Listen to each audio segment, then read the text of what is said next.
नमस्कार मेरे प्यारे साथियों।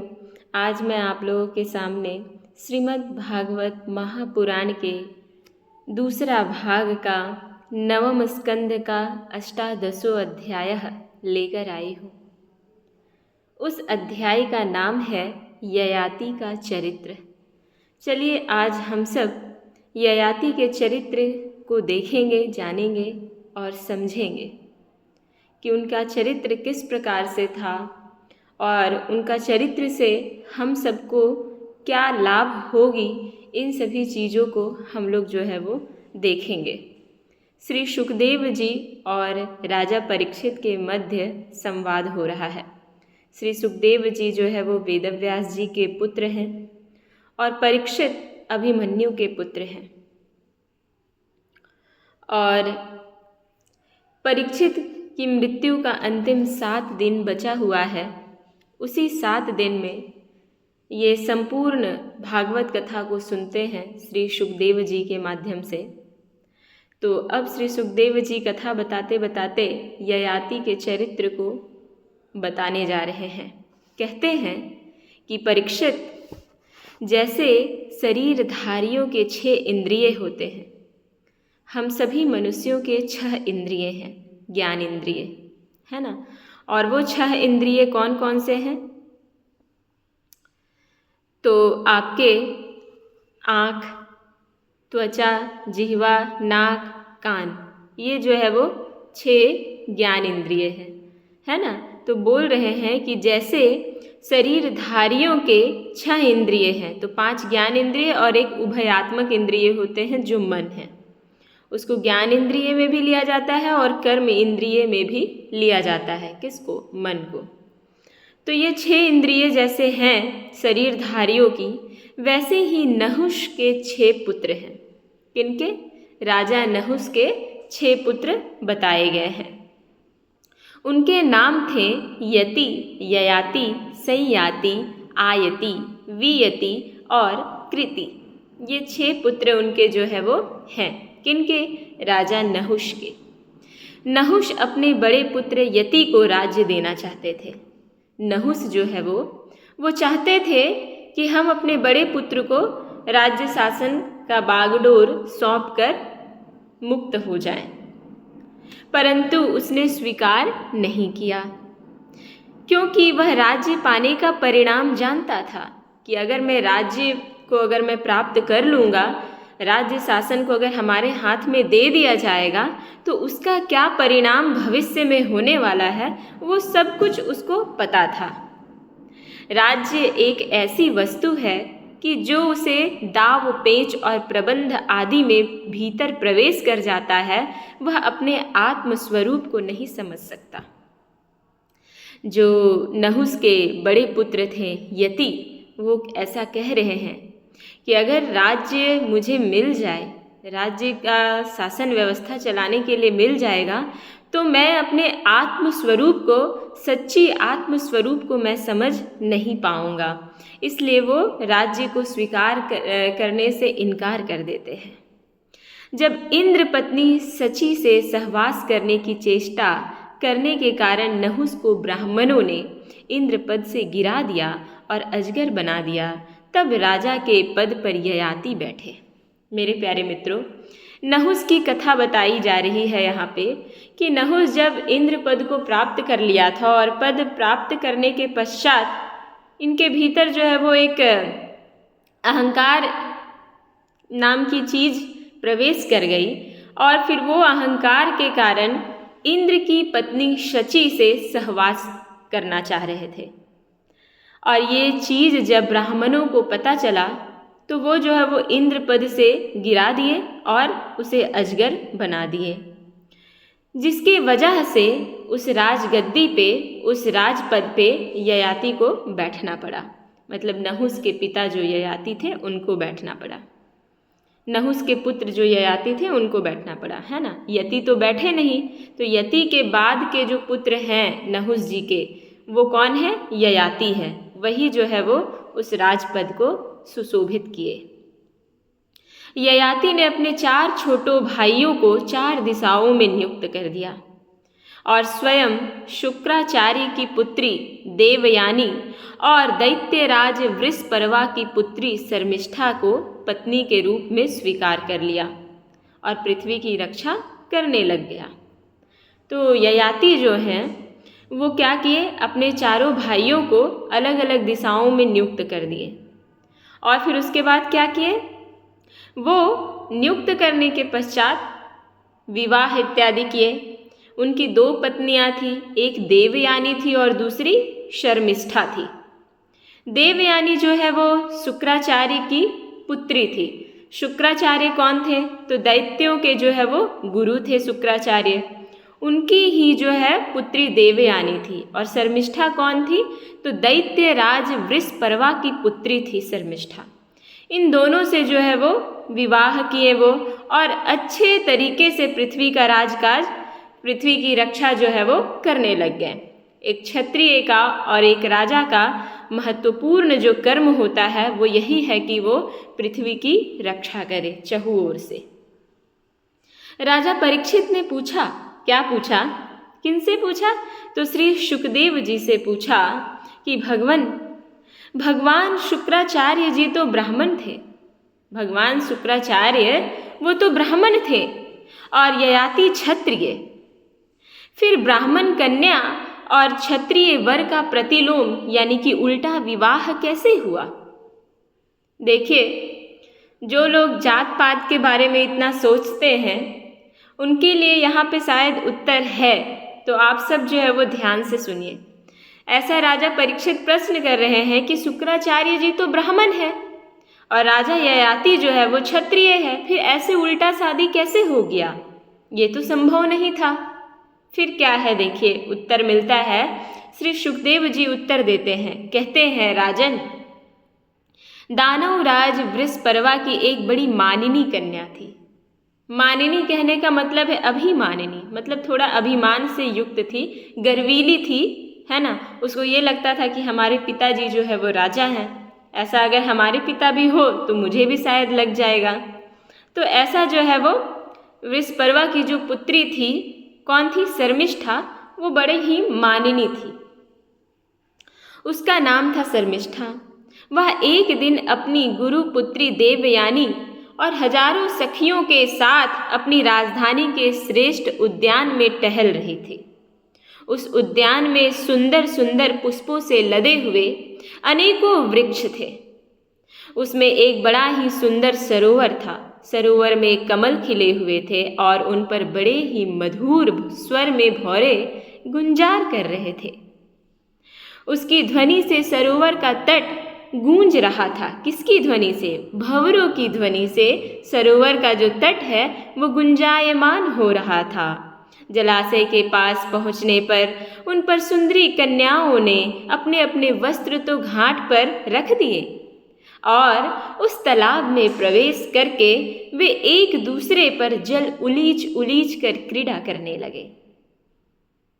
मेरे प्यारे मित्रों, उन सुंदरियों ने क्या किया, उद्यान में भ्रमण करते करते उन्हें एक तालाब दिखाई दी और उस तालाब में वो जो है वो अपने वस्त्र को उतार कर किनारे रख कर उस तालाब में सब सुंदरियां और देवयानी और शर्मिष्ठा भी जो है वो प्रवेश कर गई और सब सुंदरियां जितनी भी कन्याएं थी वो सब जो है वो एक दूसरे पे पानी छिड़क छिड़क के जो है वो क्रीड़ा करने लगी।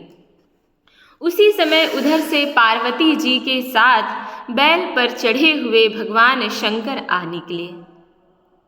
उनको देखकर सब की सब कन्याएं सकुचा गई, शर्मा गई और उन्होंने झटपट सरोवर से निकलकर अपने अपने वस्त्र पहन लिए।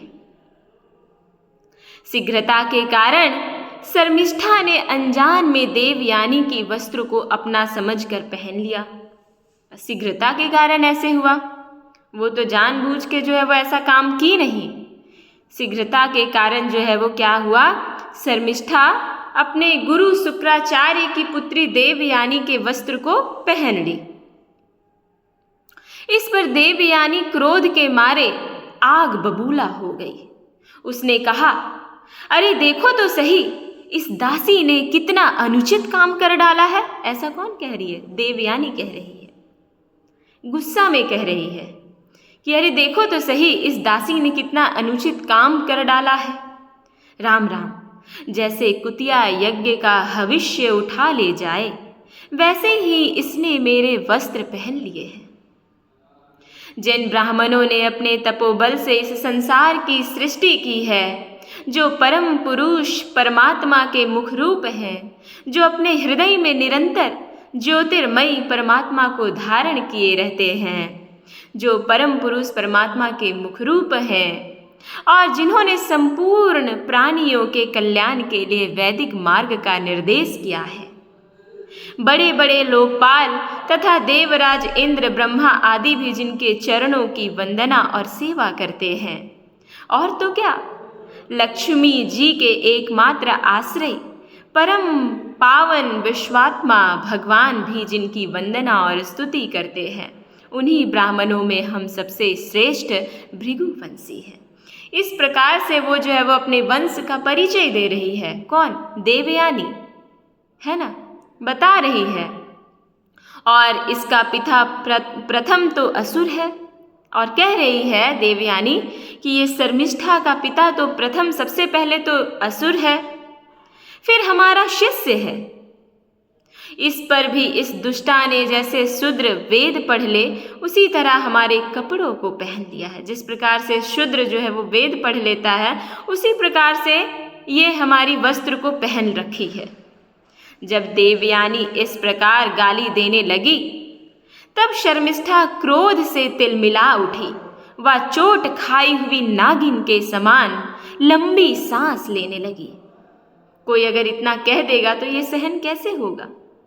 तो यही बात, यही हाल इनके साथ हुआ, शर्मिष्ठा के साथ। पूरा क्रोध में ये जो है वो तिलमिला उठी और कही, उसने अपने दांतों से होठ को दबाते हुए कहा कि अरे भिखारिन, तू इतना बहक रही है, तुझे कुछ अपनी बात की भी पता है कि तू क्या कह रही है? जैसे कौवे और कुत्ते हमारे दरवाजे पे रोटी के टुकड़ों के लिए प्रतीक्षा करते हैं, वैसे ही क्या तुम भी हमारे घरों की ओर नहीं ताकती हो? बिल्कुल ही ताकती हो।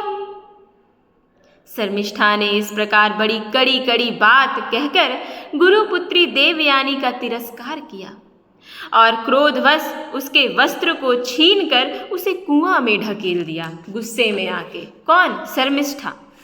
शर्मिष्ठा के चले जाने के बाद संयोगवश शिकार खेलते हुए राजा ययाति उधर आ निकले।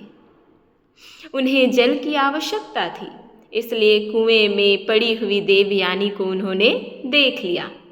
उस समय वह वस्त्रहीन थी, इसलिए उन्होंने अपना दुपट्टा उसे दे दिया। कौन दिए? तो राजा ययाति दिए, और दया करके अपने हाथ से उसका हाथ पकड़कर उसे बाहर भी निकाल दिए। देवयानी ने प्रेम भरी वाणी से वीर ययाति से कहा, क्या कहा? वीर शिरोमणे राजन, आज आपने मेरा हाथ पकड़ा है। अब जब आपने मेरा हाथ पकड़ ही लिया है, तब कोई दूसरा इसे न पकड़े। वीर श्रेष्ठ, कुएं में गिर जाने पर मुझे जो आपका अचानक दर्शन हुआ है, यह भगवान की ही किया हुआ संबंध समझना चाहिए। ये कोई भगवान का ही जो है वो आशीर्वाद समझना चाहिए। इसमें हम लोगों की या और किसी मनुष्य की कोई चेष्टा नहीं है। वीर श्रेष्ठ, पहले मैंने बृहस्पति के पुत्र कच्छ को शाप दे दिया। इस पर उसने भी मुझे शाप दे दिया। क्या शाप दे दिया? कि मतलब तुम्हारा जो है वो सेम वर्ण में विवाह नहीं होगा, ये शाप दिया था। इसी कारण ब्राह्मण मेरा पानी ग्रहण संस्कार नहीं कर सकते हैं। यही वजह है कि ब्राह्मण जो है वो मेरा पानी ग्रहण संस्कार नहीं कर सकते, मेरे से विवाह नहीं कर सकते। ययाति को शास्त्र प्रतिकूल होने के कारण यह संबंध अभिष्ट तो न था। शास्त्र के प्रतिकूल था यह संबंध, उन्हें तो यह जो संबंध था वो पसंद नहीं आ रहा था, परंतु उन्होंने देखा कि प्रारब्ध ने स्वयं ही मुझे यह उपहार रूप दिया है, उपहार स्वरूप दिया है, और मेरा मन भी इसकी ओर खींचे चला आ रहा है, इसलिए ययाति ने उसकी बात को मान ली। वीर राजा ययाति जब चले गए वहाँ से, तब देवयानी रोती पिटती अपने पिता शुक्राचार्य जी के पास पहुँची और शर्मिष्ठा ने जो कुछ किया था वह सब बात उन्हें कह सुनाया। शर्मिष्ठा के व्यवहार से भगवान शुक्राचार्य की मन उचट गया। वे पुरोहिताई की निंदा करने लगे। उन्होंने सोचा कि इसकी अपेक्षा तो खेत या बाजारों से कबूतर की तरह कुछ बीन कर खा लेना ही अच्छा है, लेकिन पुरोहिताई की चीज़ को लेना अच्छा बात नहीं है। अतः अपनी कन्या देवयानी को साथ लेकर वे नगर से बाहर निकल गए, ययाति के राज्य क्षेत्र से बाहर निकल गए। जब वृषपर्वा को यह मालूम हुआ तो उनके मन में यह शंका हुई कि गुरुजी कहीं शत्रुओं की जीत ना करा दे, शत्रुओं यानी कि जो देवता लोग हैं उसको जीत ना करा दे अथवा मुझे शाप ना दे दे, इस चीज़ की उन्हें शंका हुई। अतएव वे उनको प्रसन्न करने के लिए पीछे पीछे गए और रास्ते में उनके चरणों में सिर के बल गिर गए। भगवान शुक्राचार्य जी का क्रोध तो आधे ही क्षण का था। ब्राह्मणों में कभी जो है वो देखिएगा लंबे समय तक वो दुखी नहीं रहते हैं, बहुत क्षणिक दुख उनके भीतर रहता है। जब वो राजा क्या बोलते वृषपर्वा गए, अनुनय विनय किए और उनके चरणों में गिर गए, तो शुक्राचार्य जी का जो क्रोध था वो आधे ही क्षण का था, वो जल्दी ही समाप्त हो गया। उन्होंने वृषपर्वा से कहा, क्या कहा? राजन, मैं अपनी पुत्री देवयानी को तो नहीं छोड़ सकता, फिर मुझे लौट चलने में मैं अपनी मेरी जो पुत्री है देवयानी उसको तो मैं नहीं छोड़ सकता, वो काफ़ी दुखी है और वो सारी बात मुझे कह सुनाई शर्मिष्ठा की, तो मुझे बहुत ही आहट हुआ है इस बात से, मैं अपनी पुत्री को नहीं छोड़ सकता, इसलिए इसकी जो इच्छा हो तुम पूरी कर दो, तभी मैं वापस जाऊंगा, तभी मैं तुम्हारे क्षेत्र में मैं वापस जाऊंगा, इसलिए इसकी जो इच्छा हो तुम पूर्ण रूप से पूरी कर दो, फिर मुझे लौट चलने में कोई आपत्ति नहीं होगी। जब वृषपर्वा ने ठीक है कहकर उनकी आज्ञा स्वीकार कर ली, तब देवयानी ने अपने मन की बात कही। क्या कही? उसने कहा, पिताजी मुझे जिस किसी को दे दे और मैं जहाँ कहीं जाऊँ, शर्मिष्ठा अपनी सहेलियों के साथ मेरी सेवा के लिए वहीं पे चले, ऐसा जो है वो कहती है वहाँ पे देवयानी वृषपर्वा के सामने। शर्मिष्ठा ने अपने परिवार वालों का संकट और उनके कार्य का गौरव देखकर देवयानी की बात को स्वीकार कर ली।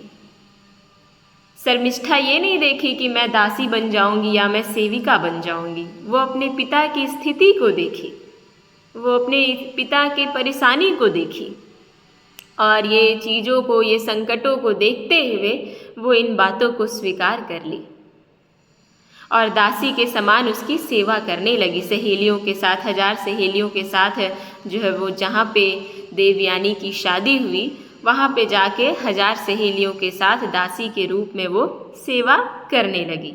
शुक्राचार्य जी ने देवयानी का विवाह राजा ययाति के साथ कर दिया और शर्मिष्ठा को दासी के रूप में देकर उनसे कह दिया, क्या कहा? राजन, इसको अपनी सेज पर कभी मत आने देना। सेज कहने का तात्पर्य कि जहाँ पे आपका मुख्य स्थान रहेगा उस जगह पे शर्मिष्ठा को कभी मत आने दीजिएगा। परीक्षित, कुछ ही दिनों बाद देवयानी पुत्रवती हो गई। उसको पुत्रवती देखकर एक दिन शर्मिष्ठा ने भी अपने ऋतुकाल में देवयानी के पति ययाति से एकांत में सहवास की याचना की। जब देवयानी गर्भवती हो गई, शुक्राचार्य की पुत्री जब गर्भवती हो गई, तब यह देखकर शर्मिष्ठा राजा के पास जाती है, राजा ययाति के पास जाती है और एकांत में सहवास की याचना मांगती है। शर्मिष्ठा की पुत्र के लिए प्रार्थना धर्म संगत है। यह देखकर धर्मज्ञ राजा ययाति ने शुक्राचार्य की बात याद रहने पर भी यही निश्चय किया कि समय पर प्रारब्ध के अनुसार जो होना होगा हो जाएगा। देवयानी के 2 पुत्र हुए, यदु और तुर्वसु। तथा वृषपर्वा की पुत्री शर्मिष्ठा के 3 पुत्र हुए, जिनका नाम था द्रुह्यु, अनु और पुरु। जब मानिनी देवयानी को यह मालूम हुआ कि शर्मिष्ठा को भी मेरे पति के द्वारा ही गर्भ रहा था, तब वह क्रोध से बेसुध होकर अपने पिता के घर चली गई। क्योंकि पहले ही ये बात शुक्राचार्य कह दिए थे राजा ययाति से कि तुम बिल्कुल भी इसे सेज पे मत आने देना, अपने सेज पे मत आने देना।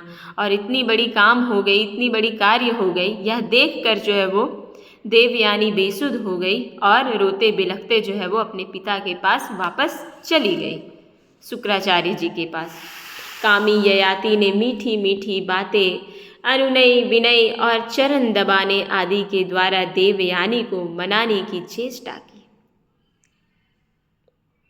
उसके पीछे पीछे वहां तक गए भी, परंतु मना ना सके। शुक्राचार्य जी भी क्रोध में भरकर ययाति से कहा, तू अत्यंत स्त्री लंपट, मंद बुद्धि और झूठा है। जा तेरा शरीर में वह बुढ़ापा आ जाए जो मनुष्यों को कुरूप बना देता है। ययाति ने कहा, ब्राह्मण, आपकी पुत्री के साथ विषय भोग करते करते अभी मेरी तृप्ति नहीं हुई है, अभी मेरी इच्छाएं पूर्ण नहीं हुई है। इस शाप से तो आपकी पुत्री का भी अनिष्ट ही होगा, क्योंकि आपकी पुत्री की भी इच्छाएं जो है वो पूर्ण नहीं हुई है। इससे सिर्फ मेरा अनिष्ट नहीं होगा, इससे आपकी पुत्री की भी अनिष्ट होगी।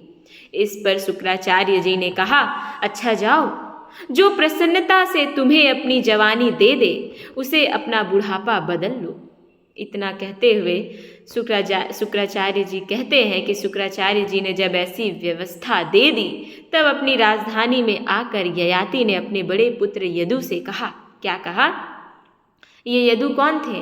देवयानी के पुत्र थे। तो यदु से कहते हैं, बेटा, तुम अपनी जवानी मुझे दे दो और अपने नाना का दिया हुआ यह बुढ़ापा तुम स्वीकार कर लो, क्योंकि मेरे प्यारे पुत्र, मैं अभी विषयों से तृप्त नहीं हुआ हूँ, मैं भोगों से, मैं कामनाओं से पूर्ण नहीं हुआ हूँ। इसलिए तुम्हारी आयु लेकर मैं कुछ वर्षों तक और आनंद भोगूंगा। ऐसा राजा ययाति कहते हैं। किससे कहते हैं? अपने पुत्र यदु से कहते हैं। यदु ने कहा, क्या कहा? पिताजी, बिना समय के ही प्राप्त हुआ आपका बुढ़ापा लेकर मैं जीना भी नहीं चाहता।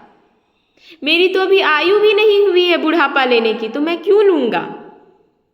मैं बुढ़ापा लेके ऐसे मैं जीना नहीं चाहता, क्योंकि कोई भी मनुष्य जब तक विषय सुख का अनुभव नहीं कर लेता, तब तक उसे उससे वैराग्य नहीं होता। तब तक जो है वो उससे वैराग्य नहीं होता। तब फिर यहाँ पे श्री सुखदेव जी परीक्षित से कहते हैं कि परीक्षित, इसी प्रकार तुर्वसु, द्रुह्यु और अनु ने भी पिता की आज्ञा अस्वीकार कर दी। सच पूछो तो उन पुत्रों को धर्म का तत्व, धर्म के मर्म के बारे में मालूम ही कुछ नहीं था। वे इस अनित्य शरीर को ही नित्य माने बैठे थे। जब ययाति ने अवस्था में सबसे छोटे किंतु गुणों में सबसे बड़े अपने पुत्र पुरु को बुलाकर पूछा और कहा, बेटा, अपने बड़े भाइयों के समान तुम्हें तो मेरी बात नहीं टालनी चाहिए। जिस प्रकार से तुम्हारे जितने बड़े भाई लोग हैं, जिस प्रकार से मेरी बातों को टाल दिए हैं, उस प्रकार से तुमसे मैं आशा करता हूँ कि तुम मेरे बातों को नहीं टालोगे। पुरु ने कहा, क्या कहा? पिताजी, पिता की कृपा से मनुष्य को परम पद की प्राप्ति होती है। पिता की अगर कृपा हो पुत्रों में, तो उन पुत्रों को क्या होता है? परम पद की प्राप्ति होती है।